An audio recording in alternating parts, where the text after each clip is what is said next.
Hi everybody, welcome. Today I have a little May wrap up and June TBR for you today. My May wrap up is going to be kind of short because a lot of the books that I have, or I guess all of the books that I've read, I either can't really go into detail about because they're in the middle of a series or I've already talked about them enough on my channel that I feel like it would be too repetitive to talk about them in detail again. It's like I'd rather my other video just say what it has to say. But yeah, I'm just gonna jump right into it actually. So for May, my first book that I read was actually Fruits Baskets, Volume 6. This has been my favorite volume so far. It was a full 5 out of 5 stars, and I haven't had that yet for this series until this one. And Fruits Basket, just like a quick little recap of what the series as a whole begins with and what it's about. It's about this girl, this young high schooler named Toru, who moves in with the Soma clan, who are members of the Zodiac. Basically, they change into their Zodiac animal when a member of the opposite sex hugs them, unless that member is also a member of the Zodiac. But so it's like a little romance manga that follows Toru and her relationship with that family, specifically Yuki and Kyo, who are high schoolers as well with her. And it's kind of like a little love triangle situation, and I just think it's so cute. It's so sweet. It gives me Heartstopper vibes, and Heartstopper is huge. People love Heartstopper, and I feel like basically anyone who loves Heartstopper would genuinely love Fruits Basket. And Fruits Basket has deeper themes as well. It's not just like pure fun romance. There are other like things involved, like mental illness or trauma and family issues, things like that. But I really loved it. This one was my favorite so far. After Fruits Baskets Volume 6, I actually read the third Game of Thrones book, A Storm of Swords. This thing is huge. It took me probably 2.5 weeks. Like almost my entire reading month was reading this book. It's like, yeah, I think it's like 1,200 pages. But this is also a favorite. This was 5 out of 5 stars for me, and the only 5 out of 5 stars in the Game of Thrones series for me as well so far.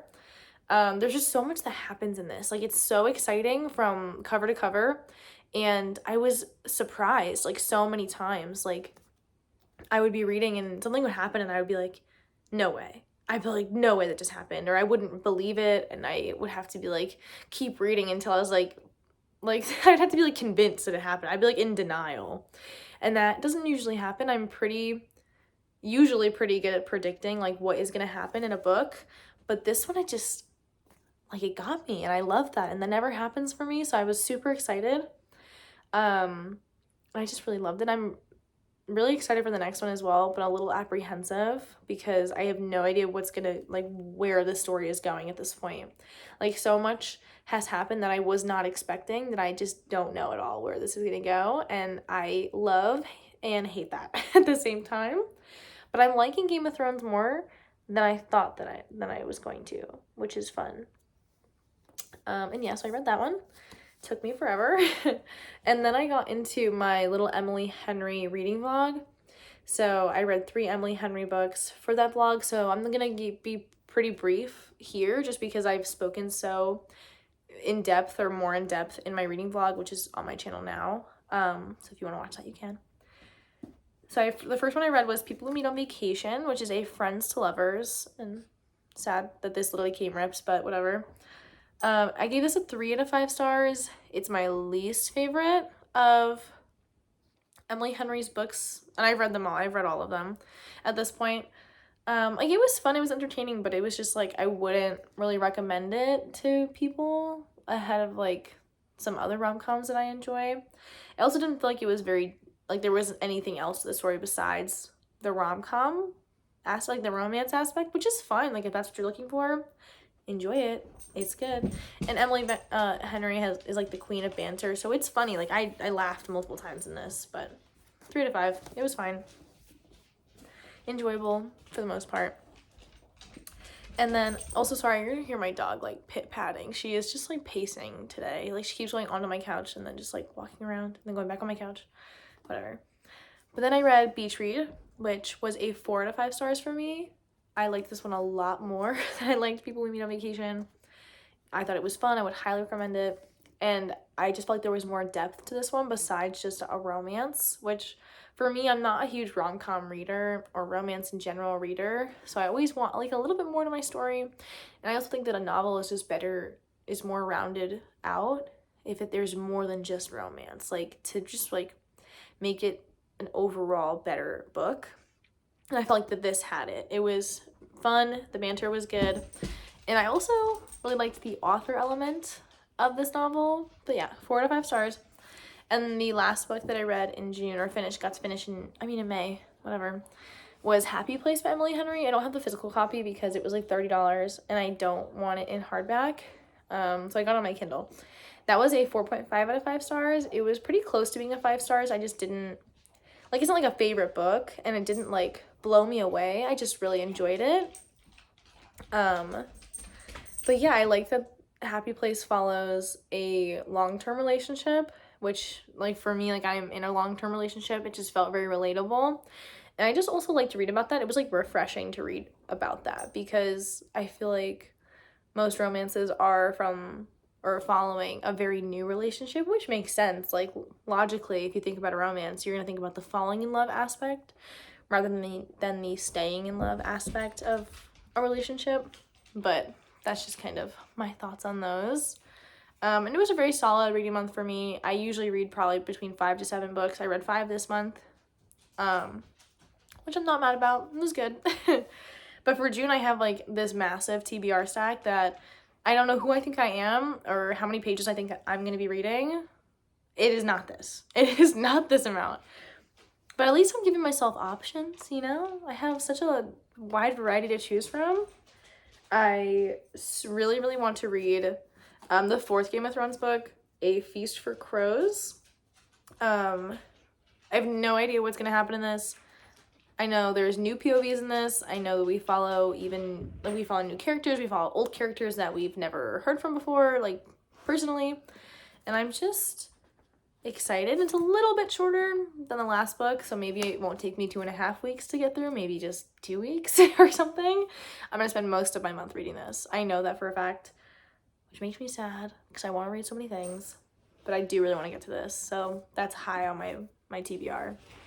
And then I'm still in my Fruits Baskets craze, so I want to read the next 3 volumes, because these take like no time to read. I can read all of these in just an evening. I'm currently almost done with volume 7. I don't like it as much as volume 6, but I guess that could change in the next like 30-40% of this. And then volumes 8 and 9, again, I can't really, I already told you guys the plot. So just those 3 volumes of this. And then I really want to read a super hyped book, because I am feeling some FOMO that I have no idea if I'm loving this the way that people are loving this. That is Fourth Wing by Rebecca Yarros. I feel like I should have read the synopsis before I talked about this. But I know that it's about generally a young woman who has to go to this school, this magical school or something. She gets a dragon, and there is a romance subplot that is enemies to lovers. And that is all I really know. And I feel like that's all I really want to know. I want to be surprised. I want to go into this mostly blind, except for knowing those basic things. Dragons, enemies to lovers, school. Sounds good to me. Good enough. I'm excited. But yeah. And I also just like, look how pretty. I don't normally love a hardback, but this one is worth having for me. Then I really want to read Yellowface by R.F. Kuang. R.F. Kuang is one of my favorite authors of all time. She's just so brilliant. The Poppy War trilogy literally would blow my mind constantly. It was one of my first adult fantasy series that I think I've ever read, and I read this years ago, like when it was coming out. I absolutely loved it. I was obsessed with it, and I still am. Like, I have like posters. I think about it like almost every day of my life still, and I finished the series when The Burning God came out, so I was obsessed. And then I loved Babel, however you guys want to pronounce it. I loved it. A lot of people think it was too dense, but I kind of loved that. I loved how dense it was. I loved how thorough it was. And R.F. Kuang is just so like eloquently spoken, and it just always comes through in her novels in such a fun way for me. Like, I love that type of writing. I love that type of attention to detail. And I've heard Yellowface still has that writing style, but this is a lit fic about the publishing industry. I think it follows this white woman, I don't know her name, I don't remember, this white woman who has an Asian friend who dies, and the white woman steals her Asian friend's unpublished manuscript and she sells it. And then she kind of paints herself as racially ambiguous, and it kind of follows how fucked up the publishing industry is, and how minorities are like always at the brunt of this abuse and the corruption and all of that. And I'm excited to read from it. I've heard mixed reviews about it though, compared to like the rest of her books. Like I feel like this is the least loved one so far. I'm excited though, and it's not very, it's really short. Like I think it's like 300 pages, so I think I could finish it pretty fast, especially because I just love R.F. Kuang's writing. Even though it is dense, I feel like I can still fly through this. I'm excited for this, if you couldn't tell. And then these last two are two that I will almost guaranteed not get to, and that's okay. But I do really want to read them, so if it's not this month, hopefully it's next month.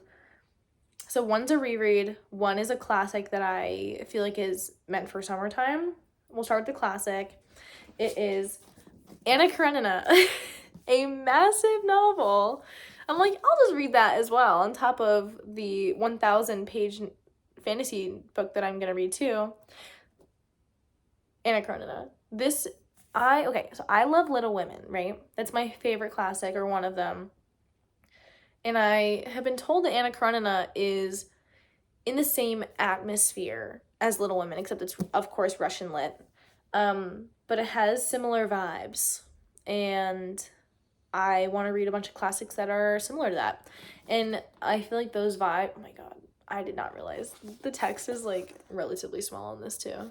But anyways, I at least want to start this month. And, like, maybe I'll, like, make it a goal of mine to just read it slowly, maybe throughout the whole summer or something, just because it is so big. Oh, I feel like it looks bigger than it is. Oh, it's like 750 pages. I mean, it's big, but it's not that big. Anyways, I still think maybe I'll just at least start this, get like part of the way through it this month.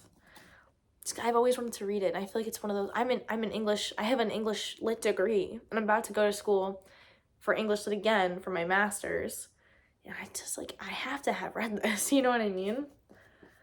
And I'm excited about it. Like, I've been wanting to read it, like longing for it for like 2 years, and I don't know why I haven't read it. Maybe because it's so big. And then a reread, which some might call me crazy for wanting to reread this and put myself through this again, but I think it's time. I've reread A Little Life. I read A Little Life when I was 20, I think.